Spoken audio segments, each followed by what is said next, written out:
Have you ever noticed that some companies will take a current event and then tie it to their brand in a memorable and clever way? Well, that strategy is called newsjacking. And on today's episode, I've brought in a guest to discuss some of the risks and the rewards of this strategy and how to get started. Let's do this. Welcome to Content Marketing Engineered, your source for building trust and generating demand with technical content. Here is your host, Wendy Covey. Hi, and welcome to Content Marketing Engineered. On each episode, I'll break down an industry trend, challenge, or best practice in reaching technical audiences. You'll meet colleagues, friends, and clients of mine who will stop by to share their stories. And I hope that you leave each episode feeling inspired and ready to take action. Before we jump in, I'd like to give a brief shout out to my agency, TREW Marketing. TREW is a full-service agency located in beautiful Austin, Texas, serving highly technical companies. For more information, visit trewmarketing.com.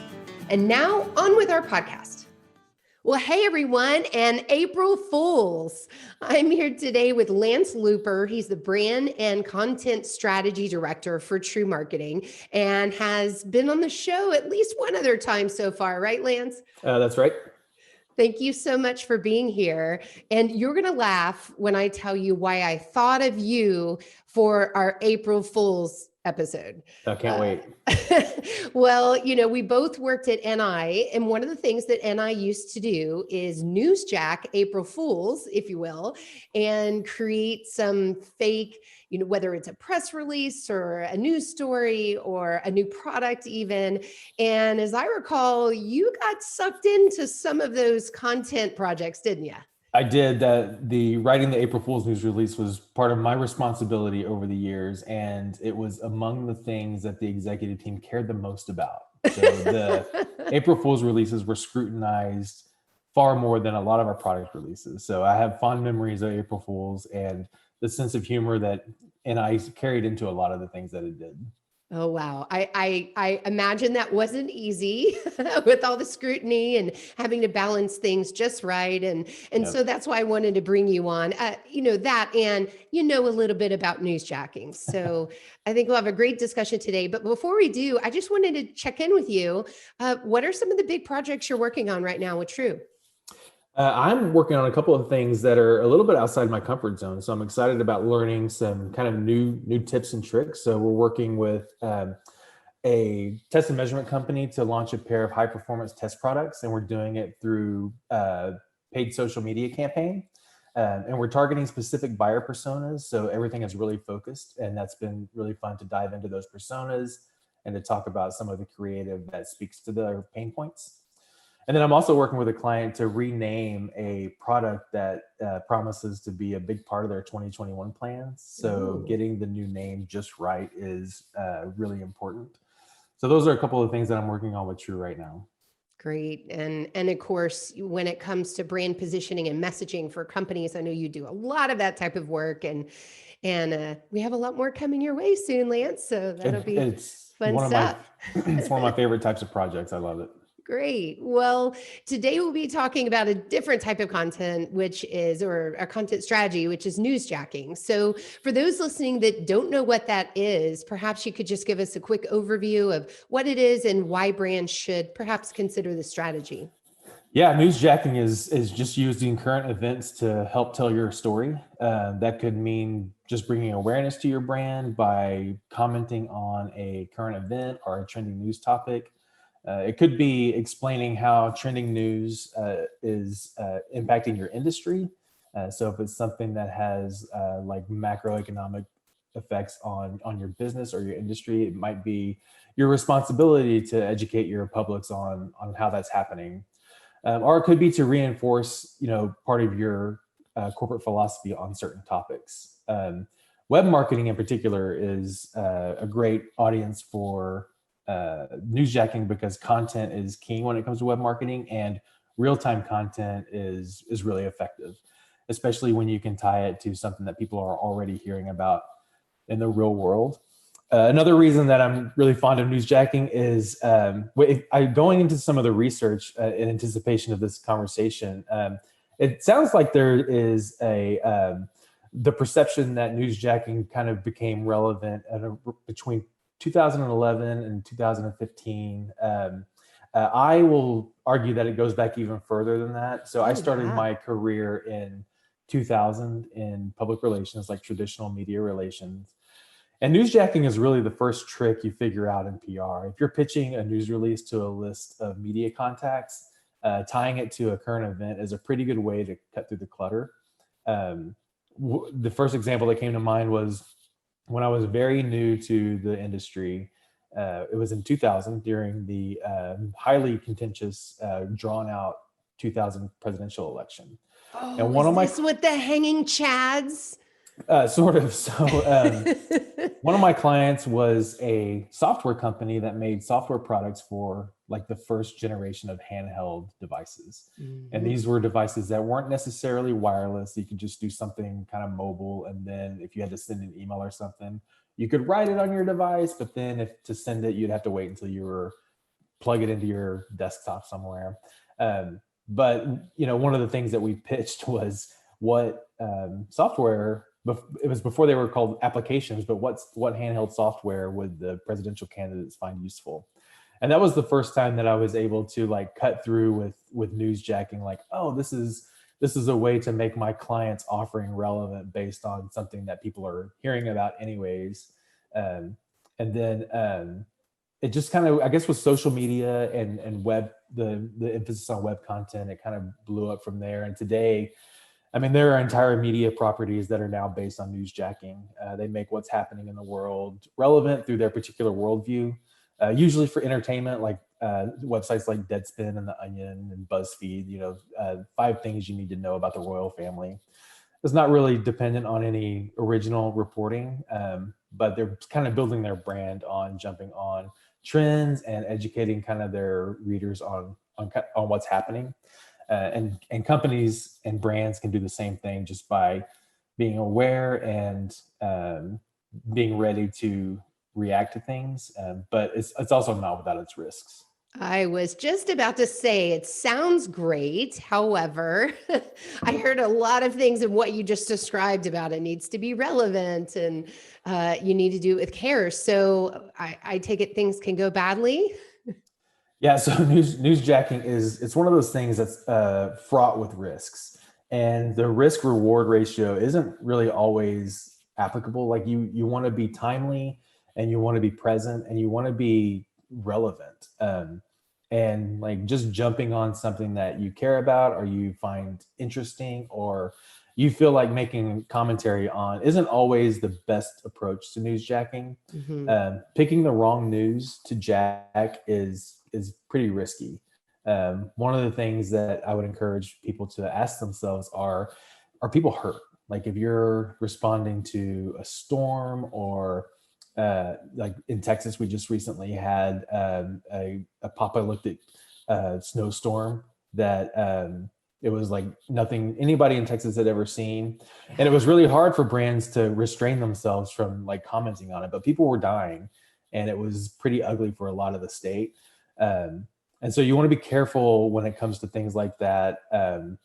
You also want to risk like not being timely. Mm-hmm. So taking the snowstorm, for example, it's too late to really comment on that if that was something that you wanted to do, because everybody's heard about it and it's kind of played out. When it comes to newsjacking, you kind of want to be at the very beginning. You want your piece to be discovered at around the same time people are discovering the original trend or news topic. So timing is really important. And if you get that wrong, you risk either if you're too soon, it's kind of like not being in on the joke, your audience not being in on the joke. And if you do it too late, you kind of come off as maybe a little slow. So that's risky. So picking the wrong topic, not being timely. And then finally, and the one I would emphasize the most is it's just so important for whatever you do to be reflective of your company values. So you don't want to newsjack something that you don't have anything else to support. So for example, if part of your corporate responsibility mission maybe is sustainability, then it would be pretty easy for you to take advantage of sustainability news or trends or things that are happening in the industry to comment on that, and then have something else to point them to. But if something is trending and you just feel like it's getting a lot of traction and you want to be part of it without anything else to support it, it could fall a little flat. So those are some of the things to keep in mind. It's newsjacking is really tempting, and it can be really effective, particularly if humor is mixed in. But just given how permanent things are nowadays, there's just some things to be mindful of. So what I'm hearing is you really need to slow down and be very thoughtful about your strategy and look at it from different angles before you just jump in and take the plunge. Yeah, I would approach newsjacking like crisis planning. I would think critically about what topics are off limits. And just like companies go through media training with executives to kind of game out what types of questions might be asked or what would happen in certain scenarios, I would do the same thing with your communications team and just figure out what are the things that our company has a sort of a stake in commenting on. What are the things that are core to either our offerings or just our corporate philosophy. And so I would definitely treat it proactively and just think critically about what is and what isn't allowed, and an informal playbook, just like you would do in a crisis plan, can help. I saw during COVID, a lot of companies use that opportunity, and it's hard to call that newsjacking because this wasn't like a little blip of news, right? This was like a change of life for the world. So would you put COVID under a newsjacking category? And if so, did you see any good examples of newsjacking done well? Yes, I would put it in that category, but it was sort of an evolution. People were really quiet about it at the beginning, and I remember it was just about a year ago when everybody started going inside to stay. And I started at TREW at right around the same time. And one of the things that I noticed is our customers and our clients are science and engineers. And we're talking to very technical audiences. And a couple of things that our clients did, and I wish I could take credit for making these decisions, but it wasn't me, was they would talk about coronavirus in ways that were definitely relevant to them. So I came across 2 blog posts that our clients had written about what it's like to perform their engineering functions in quarantine. So one of our clients posted a blog post just describing what it's like to move their test bench from their office to their home. And it was just a really good way to first comment on coronavirus because it impacted everyone. So it got to be where not commenting on it carried more risk than commenting on it. I mean, interesting. Nobody was not impacted by it. So being silent on it could have come off as a little bit tone deaf. And especially in an engineering environment where collaboration is really important and having like a lot of different skill sets in the same physical space is often required to bring up new products. But these clients were able to kind of bring in the aspect of coronavirus, in this case, the part about quarantine and kind of doing things in isolation in a way that wasn't salesy. And it was just sort of saying, hey, this is where we're at now, and this is how we're adapting. And both of those early examples were very technical in nature. And so it was like, I could see our audiences really diving into it and like comparing what they were doing themselves with what our clients were doing. I imagine too some reassurance of their customers, like, oh, okay, they're still operating, they're still holding the bar high for quality, they're adapting. Okay, I feel better now about working with this company. Yep, yeah, for sure. Cool. Yeah, well, I remember we had our own debate at TREW Marketing over what to say and how to address this. And one of our unique things was we've always been a virtual workplace. And so even before the acronym, like, what was it? WFH, work from home. Yeah. And even though there was an acronym for it. And so one of the things we thought we could do early on is just to help others that were trying to adapt, give our advice of, hey, we've been doing this for 13 years now. Let us us tell you some of the tips that make it work so successfully for us. So I felt like that was a good, simple way to share back. Yeah, and that was an interesting thing for me just coming into TREW new, and so I was getting used to working from home, really at the same time the rest of the world was, and there were a lot of things that I was doing with my clients that I could tell that they weren't used to, and there were things that I was bringing into that my TREW colleagues weren't used to because they just had been doing this for so long. Like I just assumed that like video on a Zoom call was the norm. And a lot of my clients were like, "Oh, it's interesting that that we use our cameras all the time now when we used to not do that." And so there's just So like these true. interesting idiosyncrasies that people that haven't been doing it bring into now that everybody is doing it. I don't think anybody has mastered our conference technology yet. I've never had a call that has started smoothly, even though we do it every day, multiple times a day. It I hasn't gotten know. any better than we were in the office, like trying to mess around with the buttons and getting people off mute.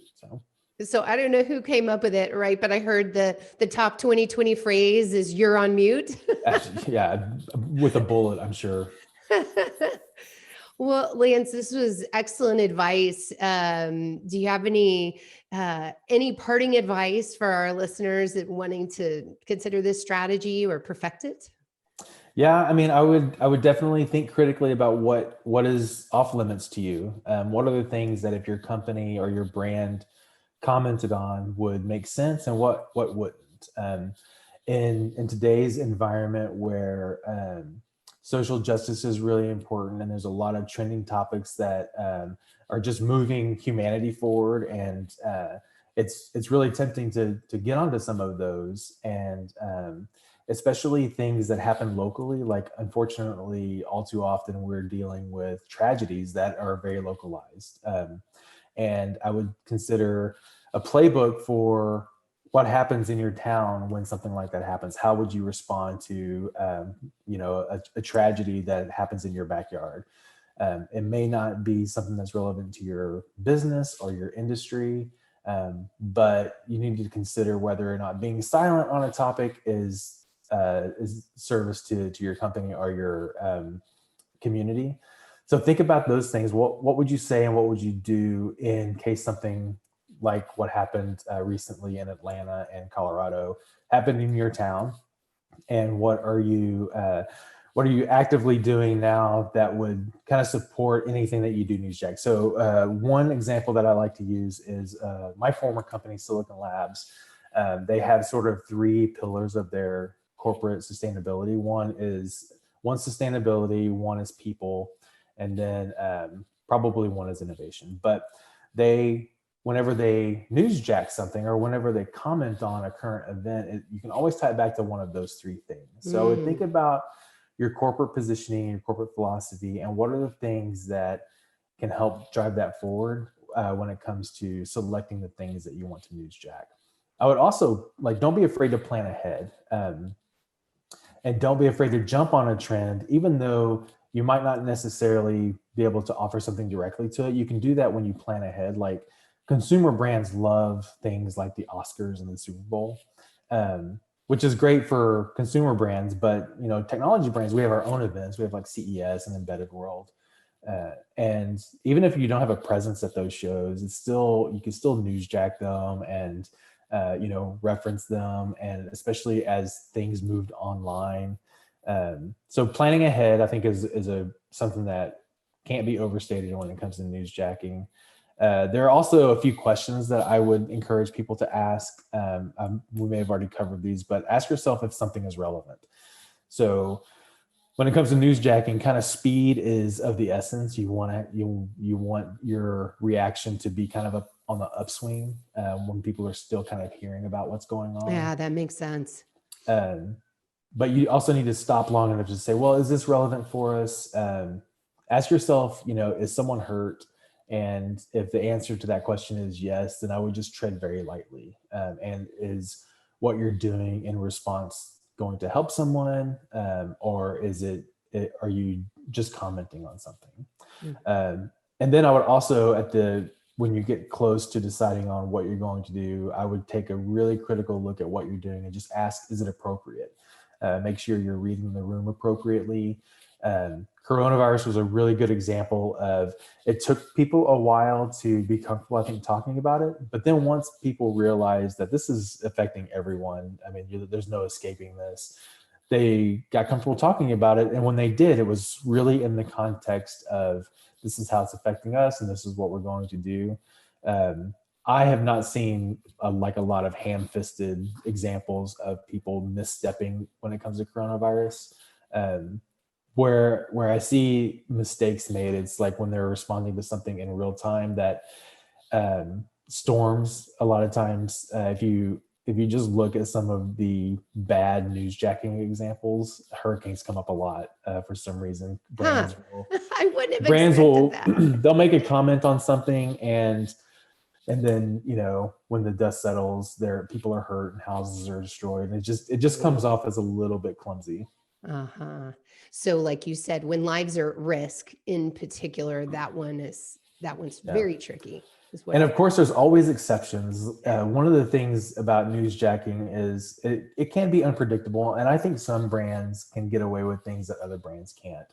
And I'm going to use another consumer example here because this was new to me until I just started researching this. But a few years ago, when the Chilean miners were trapped underground for, I think, 69 days, that was like a big deal. It was national news, and everybody was sort of waiting in anticipation of, were they going to get rescued or not.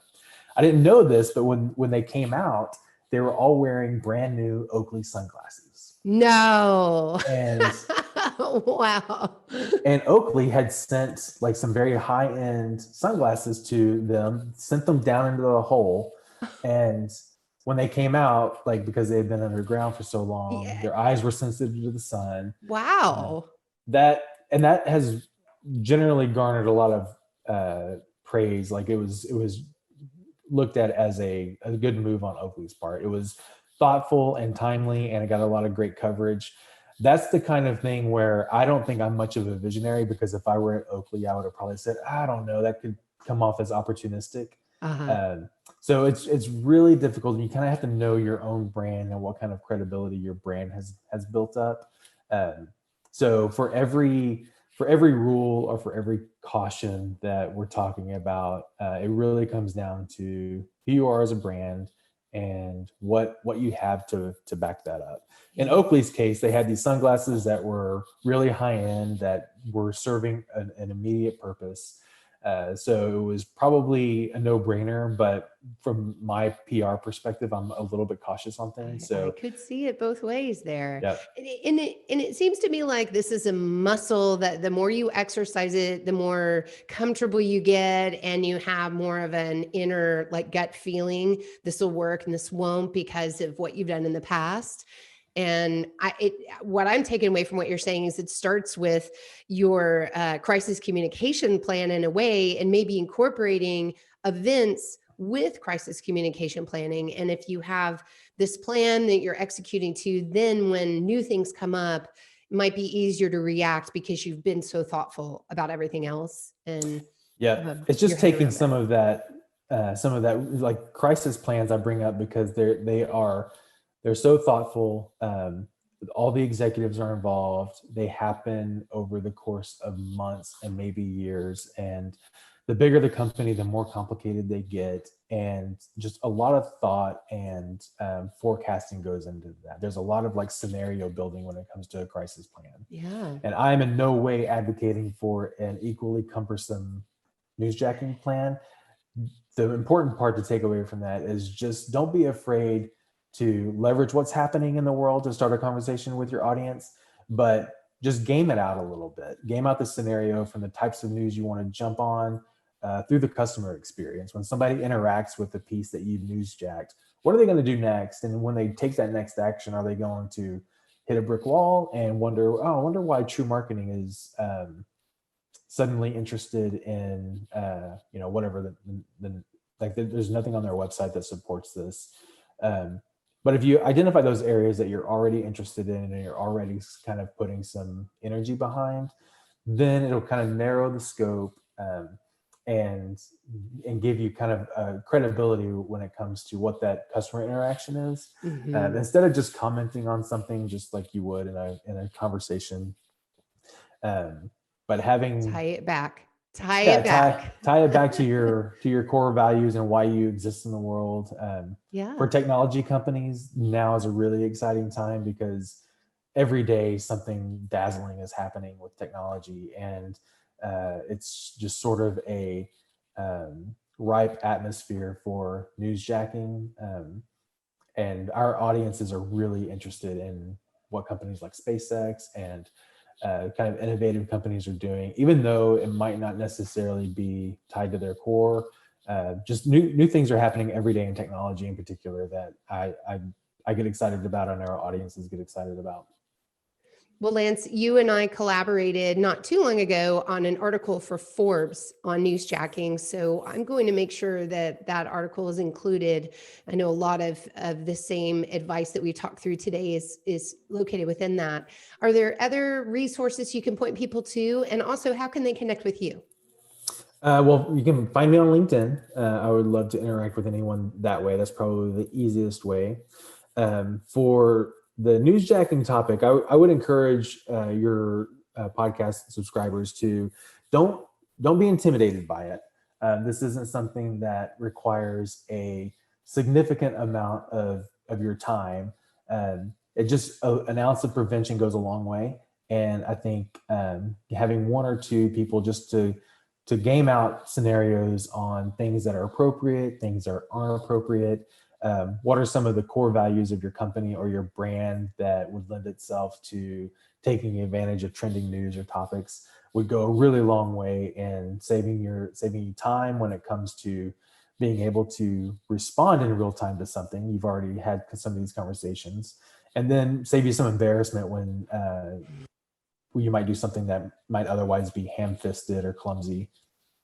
Got it. Okay. Well, I hope people leave this episode feeling inspired to try it out, but with a measure of cautiousness as well. Yep. So good. Yeah, advice. And we're in an environment now where digital content our appetites for content is voracious, and responding to things in real time, being able to tie even like actual content, blogs and white papers and things to things that are happening in the world is a tried and true kind of tactic to make your message relevant. But also just keep in mind that everything is permanent, and you don't want to do something today that in 3 weeks is gonna seem stale.